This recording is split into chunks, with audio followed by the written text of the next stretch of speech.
Hello students, NS classes में आपका स्वागत है। पिछली क्लास में हमने बायो-सावर्ट का नियम पढ़ा था और बायो-सावर्ट के नियम के अंदर हमने जो चुंबकीय क्षेत्र का जो मान निकाला था वो था dV बराबर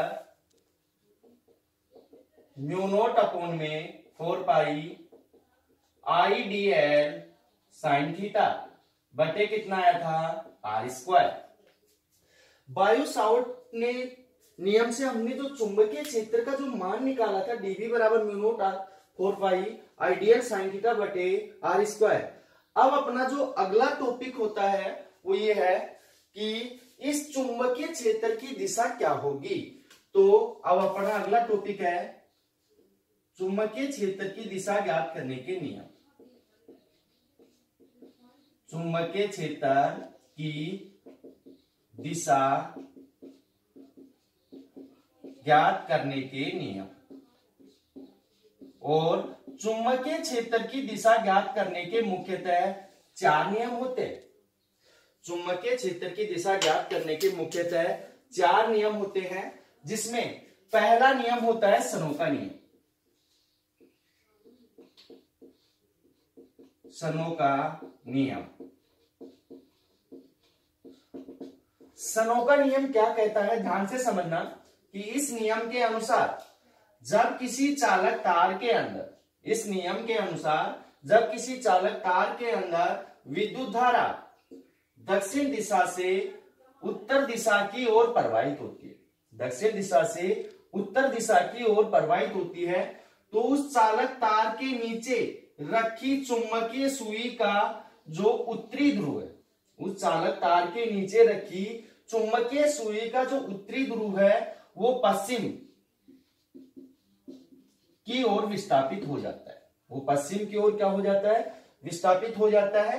अब आपके पास में जो सनो का नियम होता है वो केवल सीधे धारावाही चालक तारकों के ऊपर ही लागू होता है।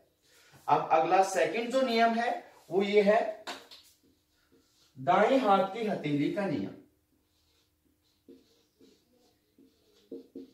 दाएं हाथ की हथेली का नियम। दाएं हाथ की हथेली का नियम क्या कहता है, ध्यान से समझना कि इस नियम के अनुसार जब किसी चालक तार को इस प्रकार पकड़ा जाए, इस नियम के अनुसार जब किसी चालक तार को इस प्रकार पकड़ा जाए कि जो अंगूठा है वो धारा की दिशा को व्यक्त करे, तो जो अंगुलियां हैं वो चुंबकीय क्षेत्र की दिशा को व्यक्त करती हैं। तो माना आपके पास में ये चालक तार है, इस चालक तार को इस प्रकार से पकड़ा जाए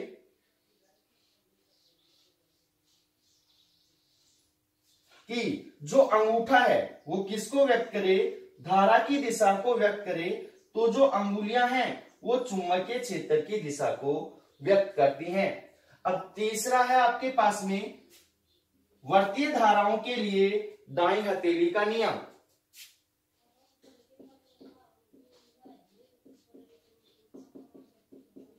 वर्तीय धाराओं के लिए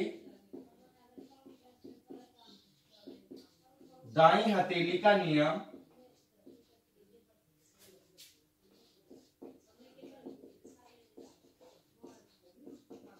वर्तीय धाराओं के लिए दाईं हथेली का नियम क्या कहता है कि यदि आपके पास में कोई वर्ताकार चालक तार है और इस वर्ताकार चालक तार के अंदर I धारा प्रवाहित होती है, तो दाईं हथेली का नियम क्या कहता है, मान लिया आपके पास में वर्ताकार चालक तार है, इस चालक तार के अंदर जो विद्युत धारा है वो क्या करता है, वर्ताकार पथ के अंदर गति करती है। तो यहाँ पे ध्यान देना कि जो मुड़ी हुई अंगुलियां हैं, जो मुड़ी हुई अंगुलियां हैं वो विद्युत धारा की दिशा को व्यक्त करें, तो जो अंगूठा है वो किसको व्यक्त करता है, चुंबकीय क्षेत्र की दिशा को व्यक्त करता है। अब चौथा जो नियम है वो है मैक्सवेल का कारपेच नियम। मैक्सवेल का कारपेच नियम। मैक्सवेल का कारपेच नियम क्या कहता है, ध्यान से समझना कि इस नियम के अनुसार जब किसी पेज को कसा जाता है, इस नियम के अनुसार जब किसी पेज को कसा जाता है तो पेज के आगे बढ़ने की जो दिशा है, पेज के आगे बढ़ने की जो दिशा है, यदि वो विद्युत धारा की दिशा को व्यक्त करती है तो पेज को जो घुमाने की दिशा है वो चुंबकीय क्षेत्र की दिशा को व्यक्त करती है। यदि आपके पास में मान लिया ये पेज है, इस पेज को क्या करते हैं, दीवार के ऊपर कसते हैं तो पेज के आगे बढ़ने, दीवार के अंदर जाने की जो दिशा है वो विद्युत धारा की दिशा को व्यक्त करती है, तो पेज को जो घुमाने की दिशा है वो चुंबकीय क्षेत्र की दिशा को व्यक्त करती है। तो अब हमने चारों नियम पढ़ लिए चुंबकीय क्षेत्र की दिशा ज्ञात करने के नियम। अब अगला टॉपिक आता है बायो-सावर्ट के नियम के अनुप्रयोग। बायो-सावर्ट नियम के अनुप्रयोग।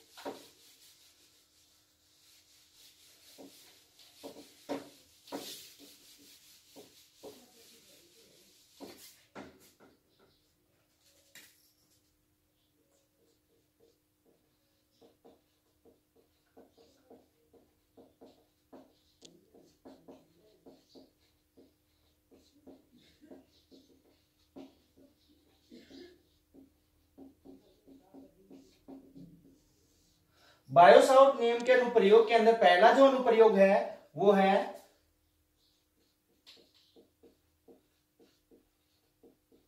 सीधे तथा लंबे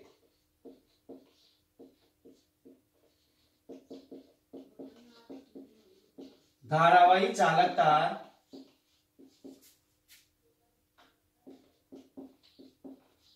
का चुंबकीय क्षेत्र ज्ञात करना।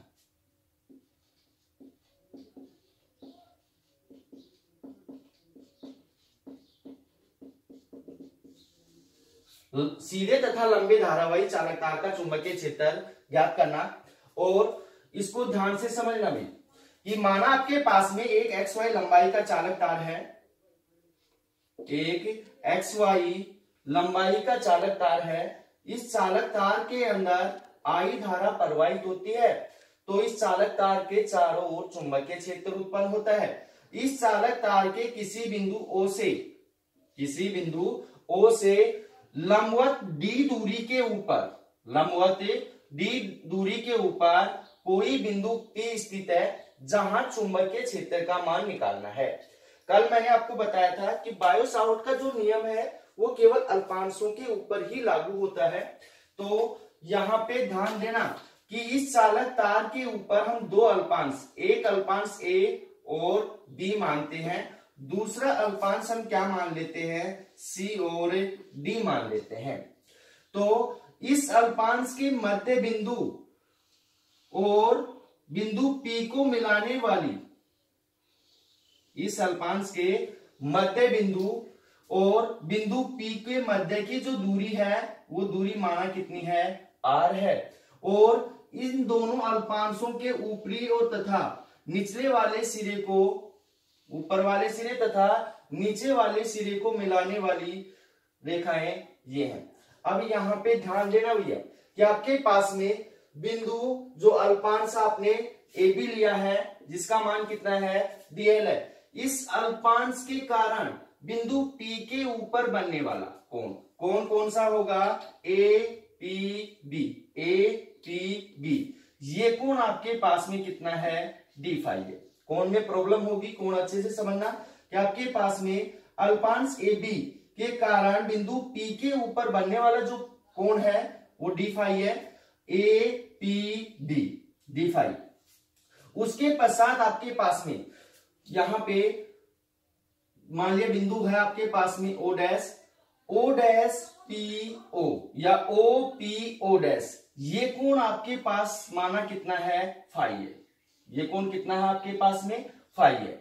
और आपके पास में यहां पे लिख रहा हूं कोण OPO डैश बराबर कितना है आपके पास में, फाई है। कितना है, फाई। और आपके पास में APO, कोण APO बराबर कितना है आपके पास, माना मान लिया कितना मान है आपके पास में, फाई 1 है। कितना है, फाई 1।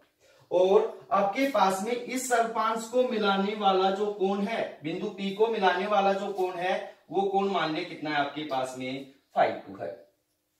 अब यहां पे ध्यान देना कि आपके पास में इस अल्पांश dl के कारण r दूरी के ऊपर या बिंदु P के ऊपर उत्पन्न होने वाला जो चुंबकीय क्षेत्र है बायो-सावर्ट के नियम से,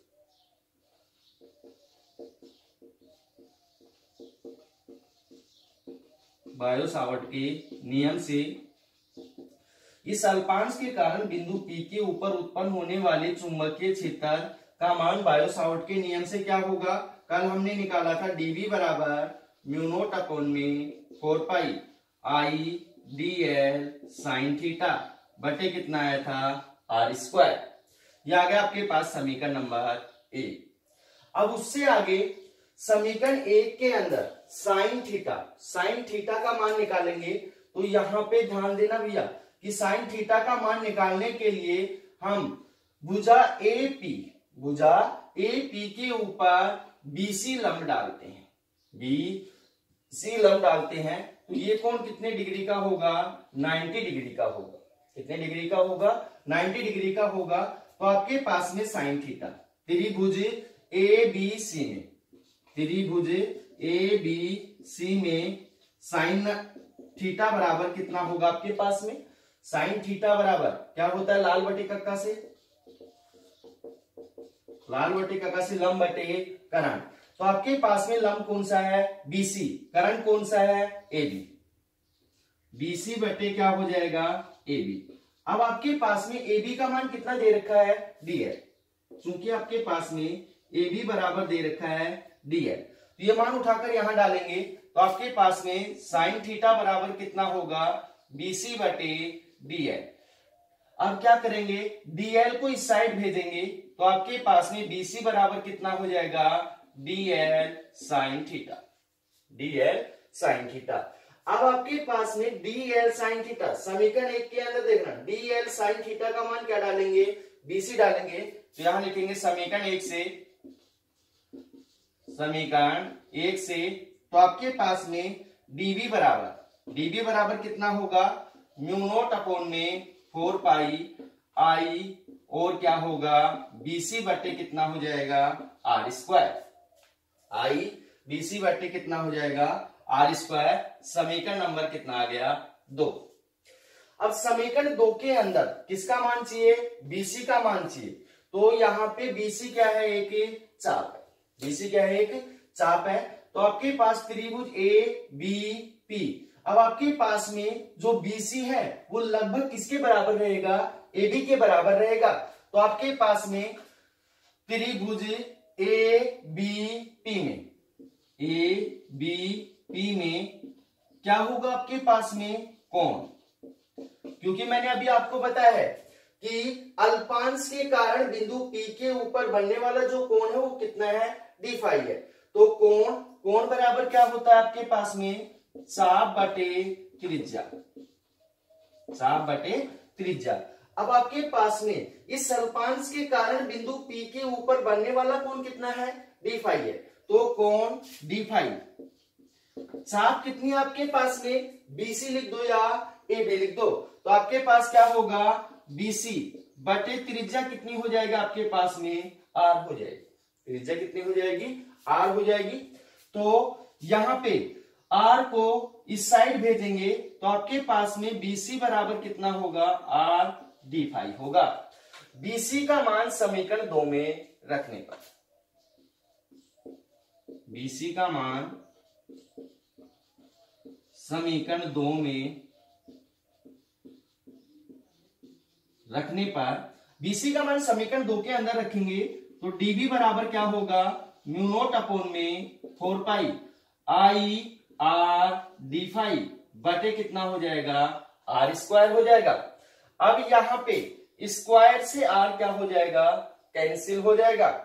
तो dv बराबर क्या मान बच गया आपके पास में, म्यू नॉट अपॉन में 4 पाई I बटे R स्क्वायर और क्या हो गया, d फाई। सॉरी, यहाँ पे स्क्वायर तो कैंसिल हो चुका है, R बचेगा, I बटे R d फाई। समीकरण नंबर कितना आ गया, 3। समीकरण 3 के अंदर हम किसका मान निकालेंगे, R का मान निकालेंगे, R का मान डालेंगे। तो यहां देखना भाई, समीकरण 3 के अंदर आर का मान डालने के लिए त्रिभुज ओ डैश पी, क्योंकि यहाँ पे आपके पास में क्या है, आर है, ये क्या है, करण है, और ये क्या है, आधार है। तो त्रिभुज ओ डैश पी में आपके पास में कोस फाइव बराबर क्या हो जाएगा आपके पास में, क्योंकि आपके पास में ओ पी ओ डैश कोण कितना है, फाइव है। तो कोस फाइव बराबर कितना होगा आपके पास में, आधार बटे करण। आधार क्या है, डी, करण क्या है, आर। तो कितना हो जाएगा, डी बटे आर। अब आपके पास में आर को इस साइड भेजेंगे, कोस फाइव को इस साइड भेजेंगे, तो आर बराबर क्या होगा, डी बटे कोस फाइव। आर का मान समीकरण 3 में रखने पर, आर का मान समीकरण 3 में रखने पर, आर का मान समीकरण 3 के अंदर रखेंगे तो आपके पास में डीबी बराबर क्या होगा, डीबी बराबर हो जाएगा म्यू नोट अपॉन में 4 पाई आई बटे डी। और आर का मान आपके पास में कितना है, आर का मान आपके पास में है डी बटे कोस फाइव, डी बटे कोस फाइव, और कितना हो जाएगा आपके पास में डी फाइव। कोस फाइव क्या होगा, ऊपर चला जाएगा, तो डीबी बराबर कितना होगा आपके पास में म्यू नोट अपॉन में 4 पाई और आई बटे डी, और क्या होगा कोस फाइव और डी फाइव। अब आपके पास ये जो समीकरण आ गया, समीकरण नंबर 4 है, समीकरण 4। अब इस समीकरण 4 के अंदर देखना भाई, जो डीबी आया है, जो चुंबकीय क्षेत्र, अल्पांश चुंबकीय क्षेत्र आया है, वो अल्पांश चुंबकीय क्षेत्र किसके कारण है, एक अल्पांश के कारण है। यदि संपूर्ण चालक तार के लिए हमें चुंबकीय क्षेत्र का मान निकालना है, संपूर्ण चालक तार के कारण चुंबकीय क्षेत्र का मान निकालना है, तब हम क्या करते हैं, यहाँ पे देखो कोण कितने बने हुए हैं, φ1 और φ2। तो क्या करते हैं, -φ1 से φ2 तक समीकरण 4 का समाकलन करने पर, तो यहां लिखेंगे संपूर्ण चालक तार के लिए, संपूर्ण चालक तार के लिए विद्युत चुंबकीय क्षेत्र समीकरण 4 का -φ1 से φ2 तक समाकलन करने पर, समीकरण 4 का -φ1 से φ2 तक समाकलन करने पर, तो इसका समाकलन करेंगे तो आपके पास क्या होगा, समाकलन डीबी, समाकलन डीबी बराबर हो जाएगा समाकलन -φ1 से φ2 म्यू नोट अपॉन में 4 पाई आई बटे डी कोस फाइव और डी फाइव। अब यहाँ पे समाकलन डीबी क्या होगा, बी होगा, म्यू नोट अपॉन में 4 पाई आई बटे डी क्या है, नियतांक मान है, इसको बाहर निकालेंगे तो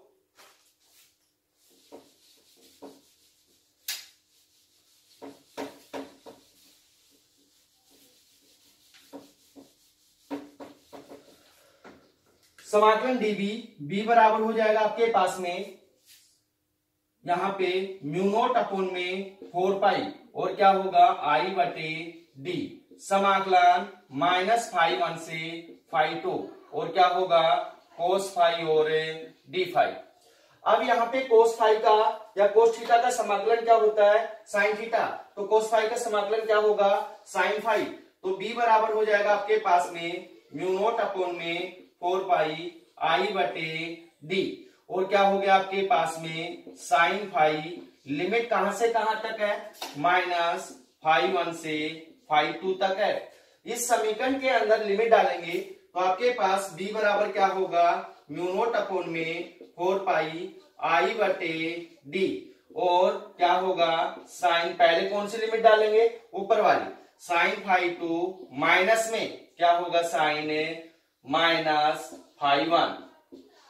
अब यहां पे ध्यान देना भाई, यदि आपके पास में साइन माइनस थीटा होता है तो साइन से माइनस क्या होता है, बाहर चला जाता है, तो minus sine theta.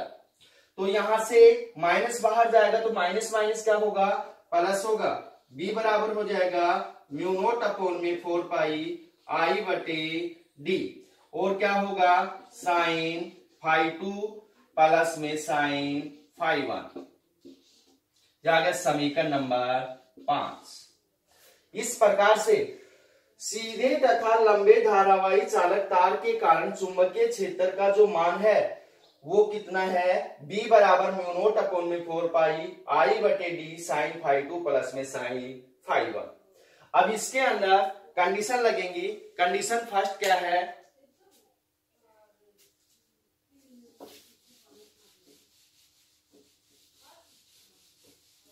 Condition first,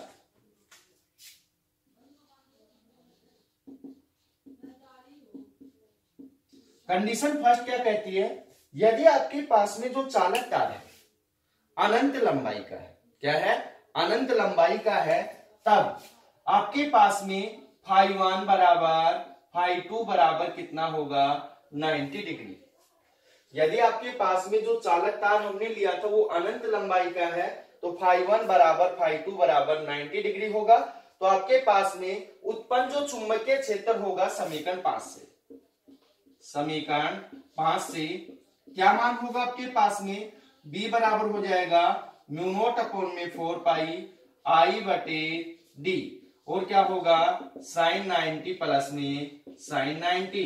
sign 90 का मान कितना होता है 1, 1 प्लस 1 2, तो क्या हो जाएगा b बराबर हो जाएगा म्यू नोट अपॉन में 4 पाई आई बटे डी, और कितना 2 आई बटे डी, क्योंकि 1 प्लस 1 कितना हो जाएगा 2 हो जाएगा।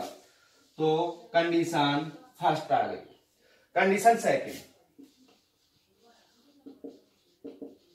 कंडीशन सेकंड, कंडीशन सेकंड क्या है, यदि चालक तार अनंत लंबाई का है, चालक तार क्या है अनंत लंबाई का है, परंतु एक सिरे के लिए चुंबकीय क्षेत्र का मान ज्ञात करना है, तब आपके पास में एक सिरे के लिए चुंबकीय क्षेत्र का मान निकालने के लिए आपके पास में फाई 1 बराबर कितना होगा 0 होगा, और फाई 2 बराबर कितना होगा आपके पास में 5 होगा। फाई 2 बराबर कितना होगा 5 होगा। तो आपके पास में समीकरण 5 से, समीकरण 5 से आपके पास में b बराबर हो जाएगा म्यू नोट अपॉन में 4 पाई, और क्या होगा आई बटे डी, और क्या होगा आपके पास में साइन 5, साइन 5, और क्या होगा प्लस में कितना हो जाएगा साइन 0, साइन 0। अब आपके पास में साइन 0, कंडीशन सेकंड के अंदर जब चालक तार अनंत लंबाई का है तब और उसके एक सिरे के लिए चुंबकीय क्षेत्र का मान निकालना है, तो फाई 1 बराबर 0, फाई 2 बराबर 90 डिग्री होगा। फाई 2 बराबर कितना होगा 90 डिग्री होगा। तो आपके पास में फाई 2 बराबर कितना हो गया 90 डिग्री। साइन 0 का मान कितना होगा 0 होगा, साइन 90 का मान कितना होगा 1 होगा। तो उत्पन्न जो चुंबकीय क्षेत्र है b बराबर हो जाएगा म्यू नोट अपॉन में 4 पाई आई बटे डी, आई बटे डी।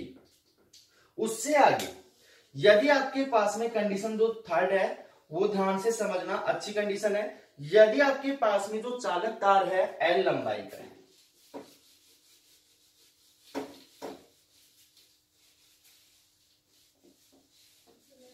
कंडीशन थर्ड,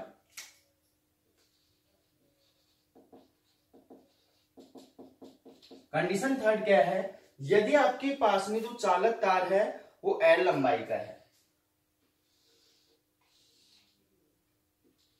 कितनी लंबाई का है L लंबाई का है, और ये दूरी कितनी है D है, ये कोण कितना है आपके पास में 5 है, तब आपके पास में क्या होगा फाई 1 बराबर होगा आपके पास में 0, और फाई 2 बराबर कितना होगा 5 होगा।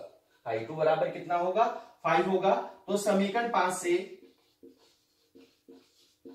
क्या मान होगा आपके पास में, b बराबर हो जाएगा म्यू नोट अपॉन में 4 पाई, और क्या होगा आई बटे डी, क्या होगा साइन 5 प्लस में साइन 0।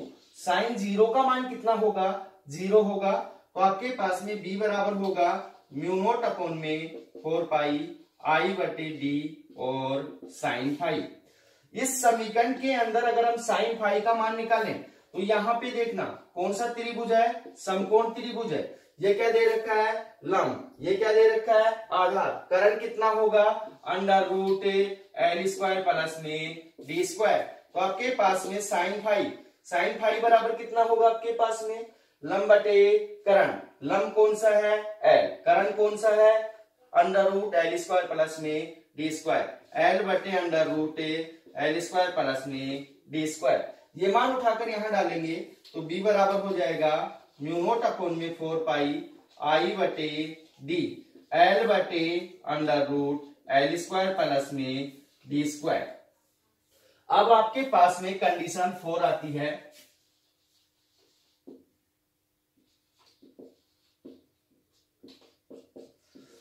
कंडीशन 4 क्या कहती है, यदि आपके पास में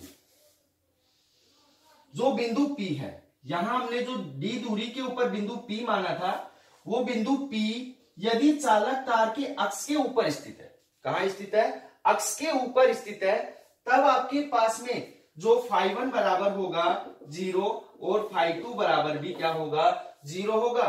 क्योंकि आपके पास में बनने वाले दोनों कोण कहां हो जाए, क्या हो जाएंगे, 0 0 हो जाएंगे। तब आपके पास में उत्पन्न जो चुंबकीय क्षेत्र है B बराबर होगा म्यू नॉट अपॉन में 4 पाई, और क्या होगा आपके पास में I बटे डी, और क्या होगा साइन 0 प्लस में साइन 0। साइन 0 का मान 0 को इस संख्या से गुणा करेंगे तो आपके पास में जो उत्पन्न चुंबकीय क्षेत्र है वो कितना हो जाएगा, 0 हो जाएगा। धन्यवाद।